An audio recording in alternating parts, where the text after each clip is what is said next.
New year, new haircut, new kill team. What is up, everybody? Welcome back. We got a lot of new stuff happening too, including some new lighting. Let me know what you think in the comments. Anyway, yeah. One of our hobby goals for this year was to paint up my All Repentia kill team. And I have done that. And they look pretty good. You know, there's some base coating, a little bit of highlighting, some grime, all of the typical steps I would take with a model. But as you can see from this footage, I haven't really done anything with the basing yet. And that's a problem, because a base can tell a whole lot of a story. And for this kill team, I wanted to make something pretty special. This video is going to be all about how to tell a story through things like basing, through detail work, and things like that, so you can use the visuals of the model itself to convey the story or the lore that you want to convey in your miniatures. For example, for my Mechanicus Forge world, one of their sort of elevator pitch concepts is, what if they lived in a world where gold was as common as granite? And so I used the basing to kind of reflect what I thought that sort of atmospheric condition could look like.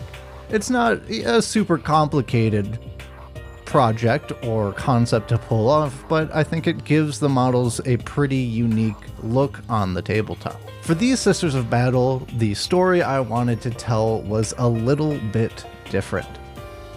My favorite order of the sisters is the Order of the Bloody Rose, who are known for being, well, bloody. They hit stuff in melee really hard on the tabletop, and their lore is filled with the sort of kind of like berserker rage, almost Blood Angel-esque. Not in that they drink blood necessarily, but they really enjoy spilling it. So definitely needed to add some of those effects to our sisters. And I've talked a lot before about contrast in miniatures and colors and values and things of that nature, but that is not the only thing that can be contrasted in your miniatures. You can also contrast with your themes. So I wanted to set these sisters on maybe a world that is more reminiscent of a nicer time. A shrine world of theirs, ensconced with beautiful gardens and flower patches and greenery, lush, vivid, and overall beautiful. So how was I going to pull this off? First, I needed some materials, and those materials began with tufts. Lots of tufts. Those would be applied at a later state though, because we also needed our second prime ingredient for this to be pulled off, and that is blood effects. Again, lots of blood effects. We're using 3 different blood effects and I think 6 different kinds of tufts in this basing. So I mean, maybe not the cheapest project in order to just tell a simple story, but it has been kind of something that I've been wanting to do with this group for a long time, and I thought, well, it'll be worth the expense to make a truly incredible looking kill team. The first phase of this detail work was what I called the Old Blood phase. Now, these sisters thematically are Repentia. They are apostate from their order. And in order to earn the forgiveness of their fellow battle sisters and to be reintegrated into the order, they have to undergo a trial of combat. And because these are the Sisters of the Bloody Rose, who are typically adorned in red power armor, I decided that for them to be able to be reinstated, their gray rags and vestments have to run as crimson as the armor of their Repentia superior. And only at that point, if they still drew ragged breath and their heartbeats still beat strong, would they be reinstated as a full Sister of Battle of the Order. That means they don't wash their clothes. So from previous conflicts and previous engagements, if they were still alive at the end of it, they would have blood on them, but that blood wouldn't look like fresh. It would be brown and old. So I used a coagulated blood effect in order to dye these portions of their clothes and prayer seals and things of that nature with a much darker, much blacker kind of blood effect than the fresh blood that they would soon be wearing. And for this, I decided to target only those areas of cloth that would not be washed or maintained, and parts of the casement of, for example, their chain swords. After this more targeted step was complete, the next thing was the arduous task of applying, so many Tufts. It took a while to get one model done, but as I got into more of a flow state, getting through all 10 models, it was a time-consuming process to be sure, and not the most creatively invigorating of work, but dispersing my various types of Tufts somewhat randomly gave a much more naturalistic, kind of patchy look to things, like an overgrown field might appear. And I'm doing this before the next blood effect for a very specific reason.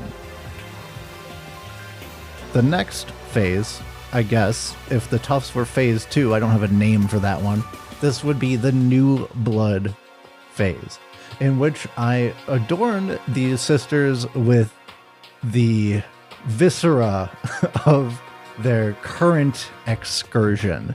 And this was much more haphazard, primarily using a toothbrush to try and flick these blood effects.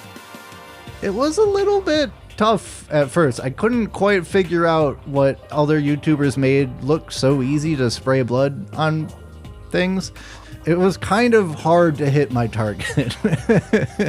But eventually I got kind of the hang of it, and I split this between the True Blood Effect paint and Blood for the Blood God by Citadel, and got it just kind of everywhere. It was on their skin, it was on their swords. I made sure to adorn every chainsword, the chain part of it, fully, because chainswords move fast. And if they're cutting into something, that entire saw blade is getting covered in gunk. But otherwise, I was pretty haphazard, and the toothbrush was really nice for getting those small, kind of scale-appropriate spray effects, but I also just kind of slopped it on in patches somewhere at times as well, in order to communicate maybe an arm hitting someone or something like that. After an appropriate amount was daubed onto the model, I also made sure to rough up the Tufts that they were on, because again, one of the important parts of basing is it ties them to the world that they're currently occupying, and right now that world is covered in blood. So they got a nice smattering of that on the bases itself, covering the flowers and the grass in places that I thought made sense and wasn't overwhelmingly red, to the point where the grass just looked like red grass. But after that, we have finally completed this kill team project, and I am super happy with how it turned out. They look great. The contrast between the super grim dark vibe of these blood-covered Repentia matched with the more placid and tranquil surroundings of their shrine gardens makes a truly striking effect, in my opinion. But let's not leave it up to me. Take a look yourself at these sisters, Repentia.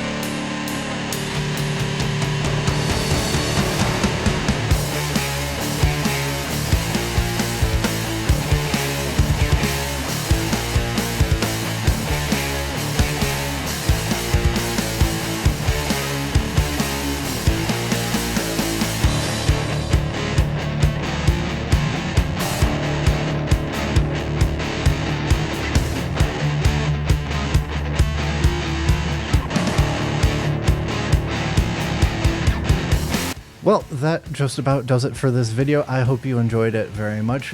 Be sure to leave a like if you did enjoy it. It always helps the channel out. And what kind of contrasting themes do you like to use on your bases? Is this a new concept, or is this one that you've been using for quite some time now? Let me know in the comments below.